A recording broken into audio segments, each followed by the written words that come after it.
নবী মুহাম্মদুর রাসূলুল্লাহ সাল্লাল্লাহু আলাইহি ওয়াসাল্লামকে আমি রাত আমার ভিতরে পাঠান, আপনার নবীকে পেয়ে আমি রাত ধন্য হয়ে যায়। আল্লাহ বলেন না, রাত হবে না, কারণ দিন আবদার করে ফেলেছে, দিন আল্লাহর কাছে কাঁদেছে। আল্লাহ পাক, আল্লাহ পাক, আল্লাহ পাক, আল্লাহ আমি দিন আপনার কাছে বলি, আল্লাহ আল্লাহ আপনি মুহাম্মদ সাল্লাল্লাহু আলাইহি ওয়াসাল্লামকে আমার ভিতরে পাঠান, আমি দিন আপনার নবীকে পেয়ে ধন্য হয়ে যায়।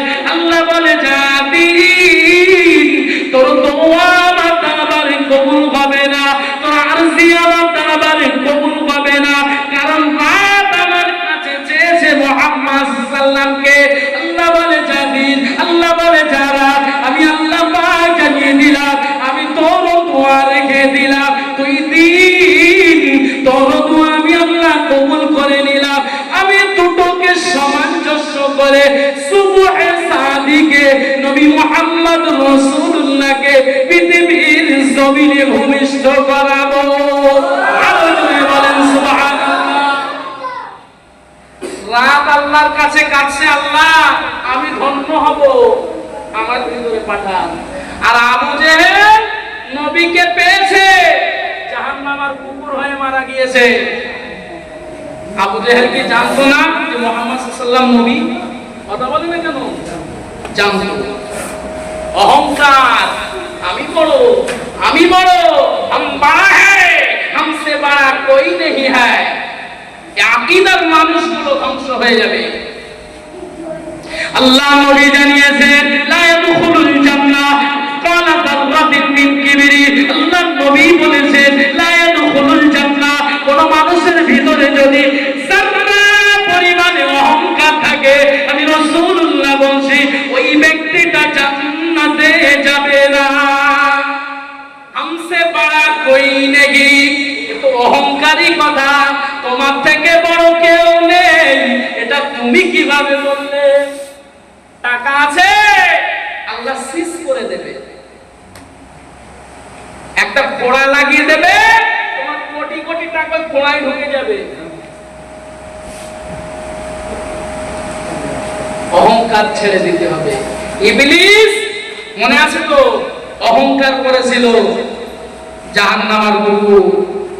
আবু জাহাল অহংকার করেছিল, জাহান্নামের কুকুর। আবু বকর নবীর কদমে নিজের জীবন বিলিয়ে দিয়েছে, আল্লাহ জান্নাতের আলা মাকাম দান করেছেন। জোরে বলেন সুবহানাল্লাহ, আরো জোরে বলেন সুবহানাল্লাহ। হযরত ওমর জলিলুল কদর সাহাবী, যে সাহাবী এক রাস্তায় গেলে শয়তান কতদিন যায় না? 40 দিন ওই রাস্তায় শয়তান ফিরে তাকায় না। ওই ওমরের মতো সাহাবী বলছেন, হুজুর আমি ওমরের জীবন আপনার রাহে কুরবান। কি গো, আমি ওমরের জীবন আপনার কদমে কুরবান। হুজুর আমার আব্বা মা আপনার কদমে কুরবান। হুজুর আমি ওমর, আমার জন্য একটু দোয়া। রাসূল কি দোয়া করেছিলেন? আল্লাহ নবী জানিয়েছেন, আনা খাতামান নাবিয়্যিন লা নাবিয়্যা বাদি ওয়ালাউ কানা বাদি নাবিয়্যা লাকানা উমারু নাবিয়্যা। আল্লাহ নবী বললেন, আমি মুহাম্মদুর রাসূলুল্লাহ সাল্লাল্লাহু আলাইহি ওয়াসাল্লাম, আমি আল্লাহ পাকের নবী, আমি হলাম শেষ নবী, আমার পরে কোনো নবী আসবে না।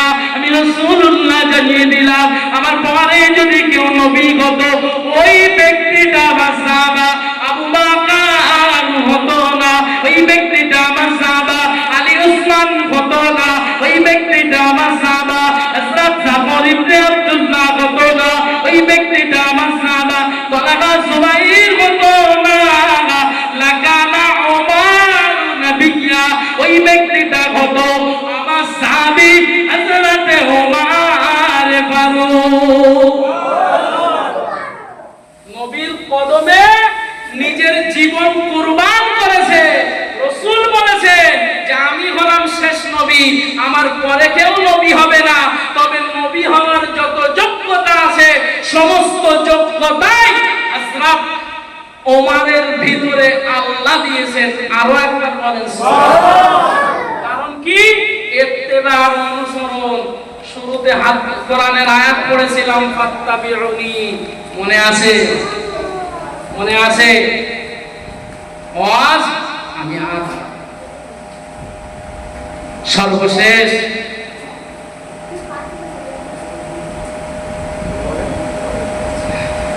মানুষ তো আমি অনেক কষ্ট 200 কিলোমিটার রাস্তা জার্কিং করে এসেছি। যাই হোক, চেষ্টা করছি ইনশাআল্লাহ। আমি একটা কথাও তথ্য ছাড়া বলিনি। যারা শুরু থেকে ছিলেন, ওয়াজ যারা শুনেছেন, ইউটিউবে বলেন আর যেখানেই বলেন, আমার ওয়াজ এমনই, অনৈতিক কোনো কথা আর অনার্থক কোনো কথা বলি না। তবে নবী আমার ঈমান, নবী সম্পর্কে যদি কারো আকীদা ভুল থাকে তার সাথে আমার চলবে না। আপনাদেরও চলা উচিত নয়, আপনাদেরও চলা উচিত নয়। নবী কিন্তু আমাদের ঈমান। তবে যেটা বলছিলাম, দেখি কিছুটা আলোচনা করি, তারপরে ইনশাআল্লাহ দোয়ার দিকে আগে যাব। যাই হোক, যে কথা বলছিলাম, নবীর ইত্তেবা আর অনুসরণ করেছিলেন হযরত উমর, তাই রাসূল বলেছেন যে নবী হওয়ার যোগ্যতার ভিতরে আছে। রাসূল এতটুকু বলে ক্ষান্ত হননি। আল্লাহর নবী বলছেন আলাবাইতু উমর ইয়াসিরু ফিল জান্নাতি, জোরে বলেন সুবহানাল্লাহ। ওজনেরা মনে রাখো, আল্লাহর নবী সাহাবী যারা সম্পর্কে আল্লাহর নবী জানিয়েছেন আলাবাইতু উমর ইয়াসিরু ফিল জান্নাতি, আমি রাসূলুল্লাহ আমি নিজে চোখে দেখেছি আমার সাহাবা উমর আল্লাহ পাকের দয়ার জান্নাতের ভিতরে ঘুরছে। আপনি বলেন সুবহানাল্লাহ। সেই গোড়ায় ফিরে চলেন। তিনজন নারী রাসূলের আম্মার কাছে এসেছে, মনে আছে তো নাকি? আম্মার কাছে এসে বলছে, আমেনা টেনশনের কোনো কারণ নেই, আজ ভোরবেলা সুবহে সাদেকে আল্লাহর নবী মুহাম্মদ রাসূলুল্লাহ সাল্লাল্লাহু আলাইহি ওয়াসাল্লাম তিনি ভূমিষ্ঠ হবে। আম্মা জান আমিনা যেন তাজ্জব হয়ে গেলেন। নেই কোনো প্রসব বেদনা, নেই কোনো পিরিয়ড বন্ধ, কোনো কিছুই নেই, কিচ্ছু নেই। হঠাৎ এসে বলছে আজকে মুহাম্মদ সাল্লাল্লাহু আলাইহি ওয়াসাল্লাম ভূমিষ্ঠ হবে, মানে একটা আশ্চর্যজনক ঘটনা না? এটা হয় হয় কোনোদিন?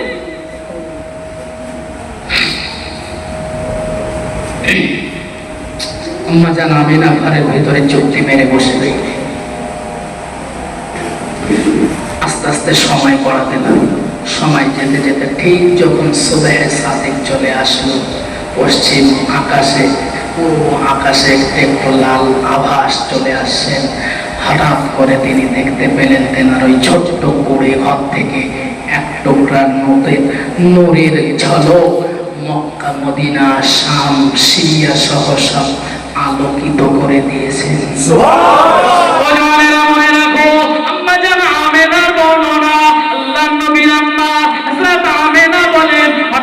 দেখতে পেলাম সুবহে সাদিক যখন চলে এলো, আমার ঘরের ভিতর থেকে ছোট্ট একটা আলোর রশ্মি আমার ঘরের ভিতর থেকে উঠে গোটা মক্কা, মদিনা সহ শাম, সিরিয়া সহ ইরান সহ সমস্ত জায়গাগুলো নূরের আলোয় আলোকিত হয়েছিল।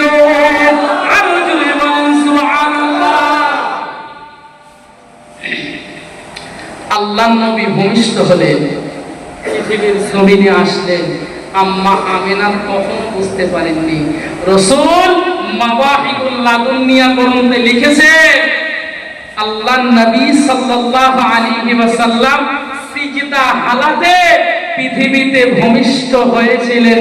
আরো একবার বলেন সুবহানাল্লাহ। সিজদা হালাতে। একটা কথা বলেছিলাম যে 12টা আশ্চর্য জিনিস রাসূলের ভূমিষ্ঠ হওয়ার আগে এবং পরে ঘটেছিল, তার ভিতরে এটা একটা। পৃথিবীতে আজও কোনো নজির নেই যে একজন বাচ্চা সিজদা হালাতে পৃথিবীর বুকে এসেছে। একমাত্র শুধুমাত্র আমার আপনার নবী, দিন ও দুনিয়ার বাদশা সাইয়্যিদনা মুহাম্মদুর রাসূলুল্লাহ, তিনি সিজদা হালাতে পৃথিবীতে এসেছিলেন। সুবহানাল্লাহ। আর একটা আশ্চর্য কি, আল্লাহর নবী খাতনা অবস্থাতেই পৃথিবীতে এসেছেন। জোরে বলে সুবহানাল্লাহ। আমাদের ভাইয়ের মায়েদের যখন বাচ্চা হয়, বাচ্চার নাড়ি কাটতে হয় না? আম্মা জান আমেনার তেমন কোন সিস্টেম ছিল কি? অবাক হচ্ছে যারা আপনাদের সামনে বলবে যে নবী আমাদের মতো, এক কথায় জবাব দেবেন যে তোমার মায়ের বলো যে এইবার একটা বাচ্চা জন্ম দিতে যার জন্য নারী কাটা অবস্থায় থাকে, দেখি তোমার তাকত কত। ফাজলামি করার জায়গা পাওনি না? ঠিক এইভাবে এই নূরের আলোয় আলোকিত যখন হয়েছিল, তৎকালীন সময়ে মক্কার জমিনে মূর্তি পূজা করা হতো। মূর্তি গোটা আরবের মক্কা শহরে যত মূর্তি ছিল সব থুবড়ে পড়ে গিয়েছিল।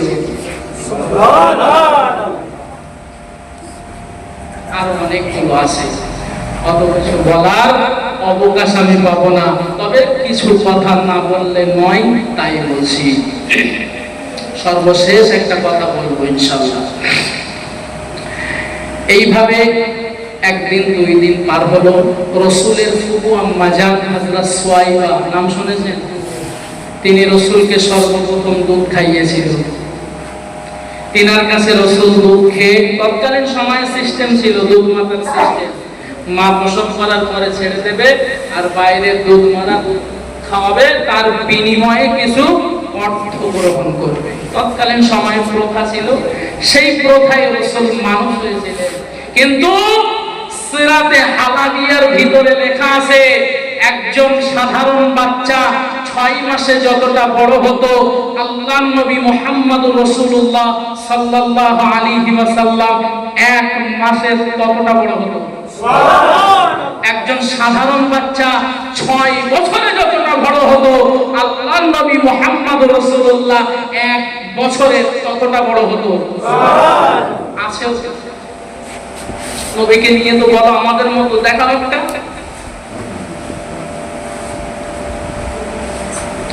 এইভাবে আম্মাজান হালিমা বলেছিলেন যে আম্মাজান হালিমা বলেছিলেন যে আমি শিশু মুহাম্মদ রাসূলুল্লাহ সাল্লাল্লাহু আলাইহি ওয়াসাল্লামকে সব সময় কাপড় পরিধান করিয়ে রাখতাম। আমি হালিমা, আমি হালিমা, আমি হালিমা রাসূলকে দীর্ঘদিন দুধ পান করিয়েছি, কিন্তু শিশু নবী মুহাম্মদ সাল্লামের সফর যখন আলগা হয়ে যেত, বাচ্চা মানুষ হাঁটুটা যখন আলগা হয়ে যেত, আল্লাহর নবী চিক মেরে কেঁদে উঠতেন, যতক্ষণ না পর্যন্ত ওই সফর ঠেকে না দেওয়া হতো। আল্লাহু আকবার বলেন সুবহানাল্লাহ। আর কি শোনা ওজনেরা মনে রাখো, আল্লাহর নবী আস্তে আস্তে বড় হতে লাগলেন, নবী আবার বড় হতে লাগলেন। আল্লাহর নবীর জন্ম সময়ে অনেক কিছু, অনেক ঘটনা রয়েছে। আমি কিছু কাট সাট করে করে বলছি, কারণ অত কিছু বলার আমি অবকাশ পাবো না। আল্লাহর নবী যখন আম্মা জান আমেনা ঘরেতে রয়েছে, ওদিক থেকে আম্মা জান হালিমার সাথী সঙ্গীরা নিজেদের বাড়ি থেকে তায়েফ শহর থেকে মক্কা জমিনে চলে আসলেন। আর এই মক্কা শরীফে এসে বড় বড় পয়সাওয়ালা ধনী ব্যক্তিদের বাচ্চাগুলোকে নিয়ে তারা চলে যেতে লাগলেন। হযরত আম্মা জান হালিমা রাদিয়াল্লাহু তাআলা আনহা, আম্মা জান হালিমা তিনি রাসূলের এত গরীব কুতুবা ছিলেন, এত গরীব মানুষ ছিলেন, তিনি যে সাওয়ারিতে বহন করে আসেন, ওই সাওয়ারিটা এত দুর্বল, এত জয়ীফ ছিল, ওই ঘোড়াটা তো স্পিরিটে আসতে পারছেন না। এই বাচ্চাগুলা নিয়ে যখন চলে যায়, আম্মা জান হযরত হালিমা সাদিয়া তারপরে মক্কাতে প্রবেশ করে। মক্কাতে চতুর্দিকে ঘুরছে, কোথাও কোনো বাচ্চা পেল না, কোথাও কোনো সন্তান পেল না। আম্মা জান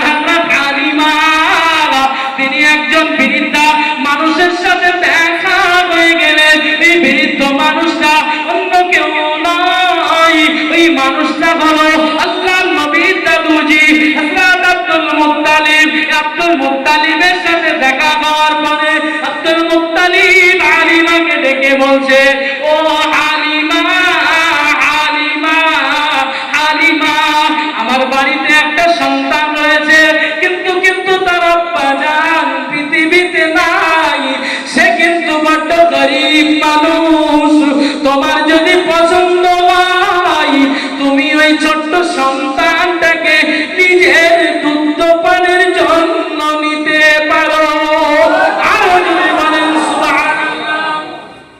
সাথে রয়েছেন হযরত হালিমার স্বামী। কথাগুলো বলছি সিরাতে হালাবিয়া থেকে, যদি কারো ঘরে থাকে কথাগুলো মিলিয়ে নেবেন বাড়িতে যে।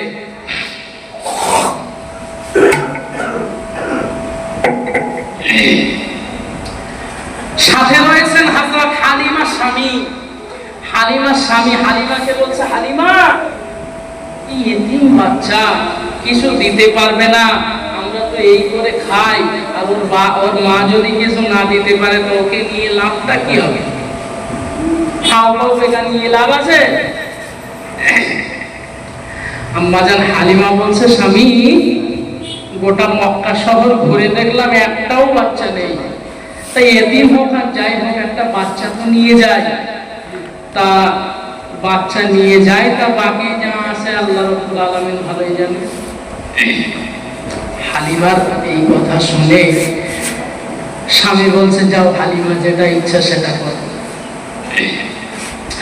ও জওয়ানেরা, যুবকেরা, ও ছেলেরা, বাচ্চারা, তরুণেরা, ও আমাদের ঘরে মুরব্বি আনেরা, বাবারা শুনে রেখে দাও বাবা, আল্লাহর নবীর দুদুমা হযরত হালিমাতুস সাদিয়া রাদিয়াল্লাহু তাআলা আনহা চুক্তি মেনে চলে গেলেন আম্মা জান হযরত আমিনার ঘরে, ওই ছোট্ট কুটিরের ভিতরে চলে গেলেন। গিয়ে দেখতে পাচ্ছেন হযরত আম্মা জান আমিনার কোলে যখন পূর্ণিমার চাঁদ দোলে। আর বলেন সুবহানাল্লাহ। হযরত আম্মা জান হালিমাতুস সাদিয়া রাদিয়াল্লাহু তাআলা আনহা শিশু মুহাম্মাদুর রাসূলুল্লাহ চেহারার দিকে যখন তাকালেন, আল্লাহর নবী চেহারার দিকে তাকানোর সাথে সাথে আম্মা জান হালিমা রোগা একটা নারী ছিল, কিন্তু সিরাতে হালাবিয়ার ভিতরে লিখেছে আম্মা জান হযরত হালিমাতুস সাদিয়া নিজের স্তনটা দুধে পরিপূর্ণ হয়ে গেল। আরো জোরে বলেন সুবহানাল্লাহ। শুধু রাসূলের চেহারার দিকে তাকিয়েছে, আর ওই জীর্ণ শীর্ণ মহিলা আম্মা জান হযরত হালিমাতুস সাদিয়া রাদিয়াল্লাহু তাআলা আনহা, তিনার দুটো স্তন দুধে পরিপূর্ণ হয়ে গেল। দোয়া রাখবেন।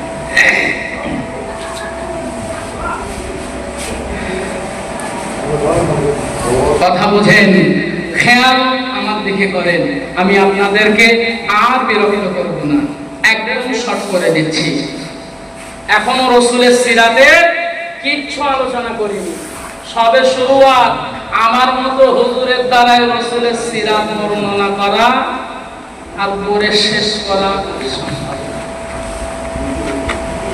বুঝে আসছে?